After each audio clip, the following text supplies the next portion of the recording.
اور ہم نے موسیٰ کو 9 کھلی کھلی نشانیاں دی تھیں۔ اب بنی اسرائیل سے پوچھ لو کہ جب وہ ان لوگوں کے پاس گئے تو فرعون نے ان سے کہا کہ اے موسیٰ، تمہارے بارے میں میرا تو یہ خیال ہے کہ کسی نے تم پر جادو کر دیا ہے۔ موسیٰ نے کہا تمہیں خوب معلوم ہے کہ یہ ساری نشانیاں کسی اور نے نہیں، آسمانوں اور زمین کے پروردگار نے بصیرت پیدا کرنے کے لیے نازل کی ہیں۔ اور اے فرعون، تمہارے بارے میں میرا گمان یہ ہے کہ تمہاری بربادی آنے والی ہے۔ پھر فرعون نے یہ ارادہ کیا تھا کہ ان سب یعنی بنی اسرائیل کو اس سرزمین سے اکھاڑ پھینکے، لیکن ہم نے اسے اور جتنے لوگ اس کے ساتھ تھے ان سب کو غرق کر دیا، اور اس کے بعد بنی اسرائیل سے کہا کہ تم زمین میں بسو۔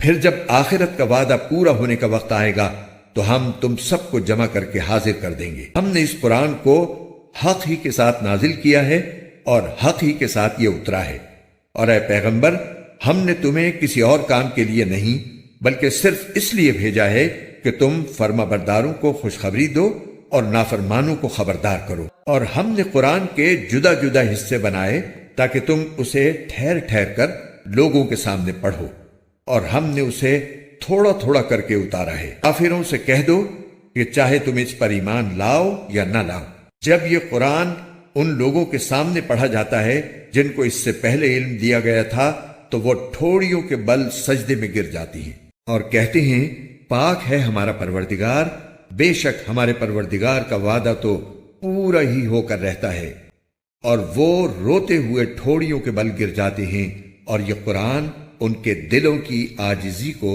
اور بڑھا دیتا ہے۔ آیت سجدہ۔ کہہ دو کہ چاہے تم اللہ کو پکارو یا رحمان کو پکارو، جس نام سے بھی اللہ کو پکارو گے ایک ہی بات ہے، کیونکہ تمام بہترین نام اسی کے ہیں۔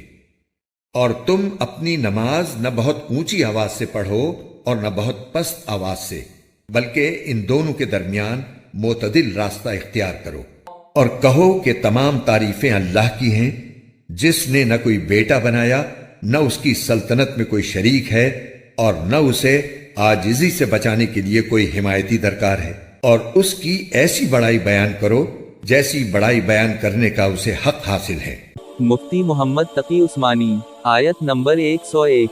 تفسیر۔ ایک صحیح حدیث میں ان 9 نشانیوں کی تفسیر خود حضرت نے یہ بیان فرمائی ہے کہ یہ 9 احکام تھے: شرک نہ کرو، چوری نہ کرو، زنا نہ کرو، کسی کو ناحق قتل نہ کرو، کسی پر جھوٹا الزام لگا کر اسے قتل یا سزا کے لیے پیش نہ کرو، جادو نہ کرو، سود نہ کھاؤ، پاک دامن عورتوں پر بہتان نہ باندھو، اور جہاد میں پیٹھ دکھا کر نہ بھاگو۔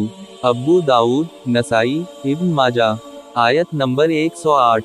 تفسیر۔ اس سے مراد وہ لوگ ہیں جنہیں تورات اور انجیل کا علم دیا گیا تھا، چونکہ ان کتابوں میں نبی آخر الزماں کی تشریف آوری کی خبر دی گئی تھی، اس لیے ان کے مخلص لوگ قرآن کریم کو سن کر یہ کہتے ہیں کہ اللہ تعالیٰ نے آخر زمانے میں جس کتاب کے نازل کرنے اور جس پیغمبر کو بھیجنے کا وعدہ فرمایا تھا وہ پورا ہو گیا۔ آیت نمبر 109۔ تفسیر۔ یہ سجدہ تلاوت کی آیت ہے۔ یہ آیت جب بھی عربی زبان میں پڑھی جائے سجدہ کرنا واجب ہے، البتہ صرف ترجمہ پڑھنے سے یا دل میں زبان ہلائے بغیر پڑھنے سے سجدہ واجب نہیں ہوتا۔ آیت نمبر 110۔ تفسیر۔ اس آیت کا پس منظر یہ ہے کہ عرب کے مشرکین اللہ تعالیٰ کے نام رحمان کو نہیں مانتے تھے، چنانچہ جب مسلمان یا اللہ یا رحمان کہہ کر دعا کرتے تو وہ مذاق اڑاتے تھے اور کہتے تھے کہ ایک طرف تو تم کہتے ہو کہ اللہ ایک ہے اور دوسری طرف 2 خداؤں کو پکار رہے ہو، ایک اللہ کو اور ایک رحمان کو۔ اس آیت میں ان کے لغو اعتراض کا جواب دیتے ہوئے فرمایا گیا ہے کہ اللہ اور رحمان دونوں اللہ ہی کے نام ہیں، بلکہ اس کے اور بھی اچھے اچھے نام ہیں جنہیں اسماعیلی کہا جاتا ہے، ان میں سے کسی بھی نام سے اس کو پکارا جا سکتا ہے۔ اس سے عقیدہ توحید پر کوئی حرف نہیں آتا۔ نماز میں جب بلند آواز سے تلاوت کی جاتی تو مشرکین شور مچا کر مذاق اڑاتے اور اس میں خلل ڈالنے کی کوشش کرتے تھے، اس لیے فرمایا گیا ہے کہ بہت اونچی آواز سے تلاوت کرنے کی ضرورت نہیں ہے، یوں بھی معتدل آواز زیادہ پسندیدہ ہے۔